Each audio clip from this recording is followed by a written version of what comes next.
Alone Australia episode 3 recap. So, Duane, for the very first time we got to see Duane and his area. Duane's pretty funny. I'm pretty sure he's an ex-pro snowboarder. That's why he did that really cool rail slide down that log and slipped over and cracked his nuts really bad. Anyway, that's probably the funniest thing on the series so far. So Duane's area looks quite different to the other areas. And I think geologically, he's on a different kind of bedrock there or something. So the first thing that struck me was that it's cleared on the other side of the lake. It almost looked like it was an alpine area where it was raised, but I'm guessing we're all on the same lake at the same elevation.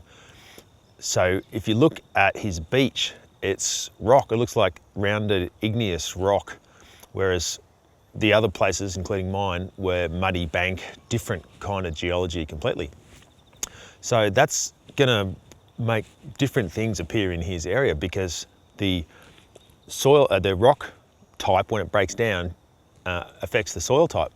And so you get different vegetation. So he actually had the coffee berry. Pretty sure I didn't have a coffee berry anywhere in my area. And I think that's the reason.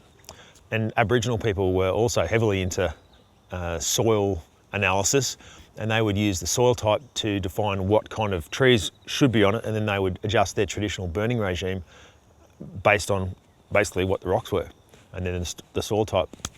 Anyway, it's quite interesting seeing his area. It's just got a completely different feel to the area that I had that looked similar to the area that the other guys had as well. Cool. Michael B, we haven't seen him yet. I'm looking forward to finally seeing Michael and what his area is like. We didn't see Gina either. So Chris, Chris did a fair bit of exploring around, looking for possums. So that's one thing, it's a good technique to use during the day is to look for possums when they're hiding in their shelters. You're not looking for them out and about, you're just looking under logs and whatever. So that is a good method, particularly seeing as we're limited to having to just, bonk them on the head basically.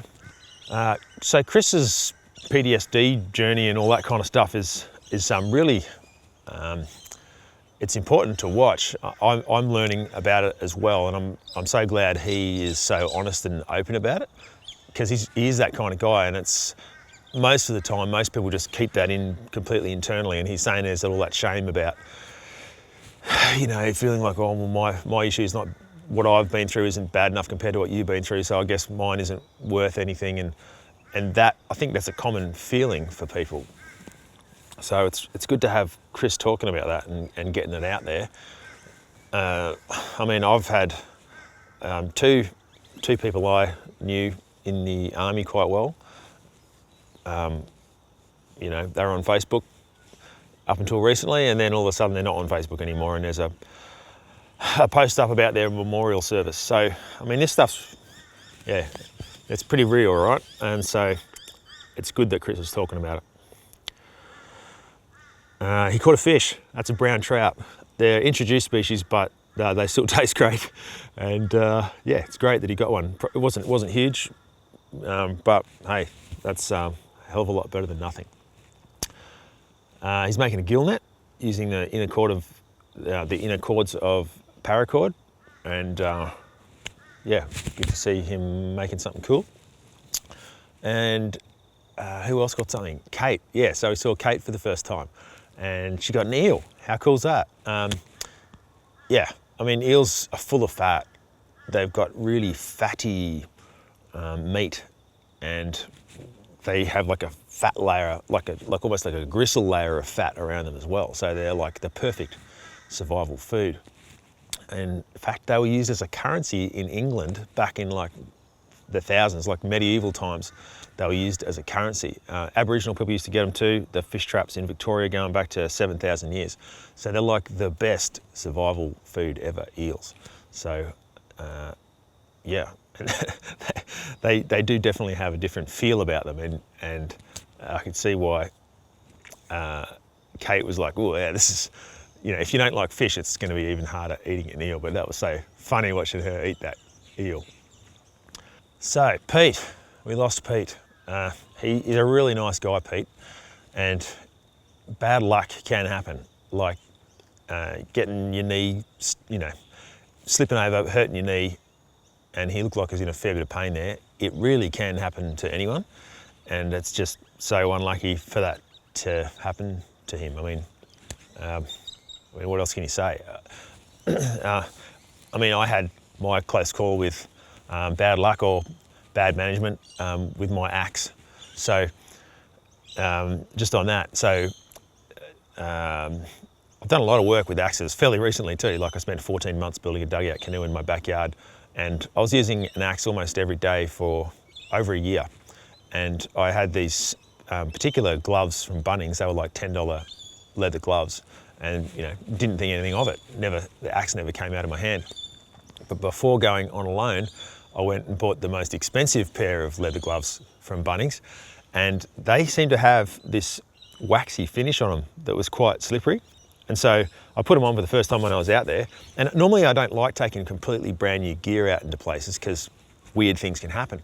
But gloves do wear out after a few months, because I went through many gloves making my dugout canoe. So I thought I wanted the maximum, wear and tear left in these gloves. So I didn't wear them in or anything like that. And hey, they're just gloves, but they had this slippery finish on them. So as I started using the axe the first time, because that's literally, I only just got the axe before it came through the post, just before I went on alone. And everything was brand new. And so I was swinging it literally for the first time out there. And I was like, ooh, this feels a bit slippery.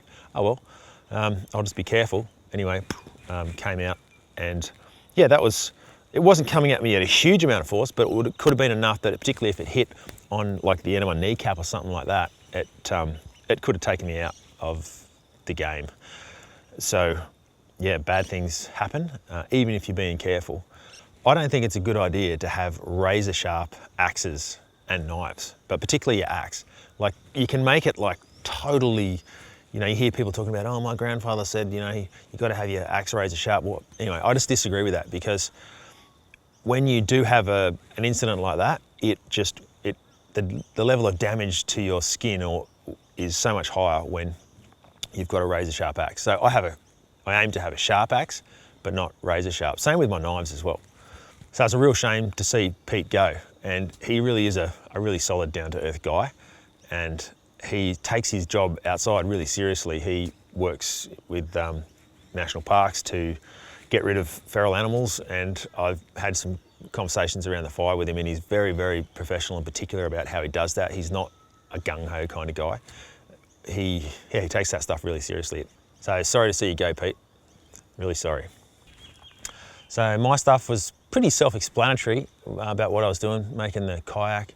I was feeling pretty tired still because of the COVID, and there was that time where I said, oh, I'm just gonna go and have a rest. I think I gave myself 1 2-hour break, like 1 2-hour proper sleep in the afternoon for COVID. That was about it. The rest of the time I just worked solid the whole time. But it was that low workload work, so it wasn't like I was climbing up heavy hills, big hills and stuff. So it was a moderate workload. My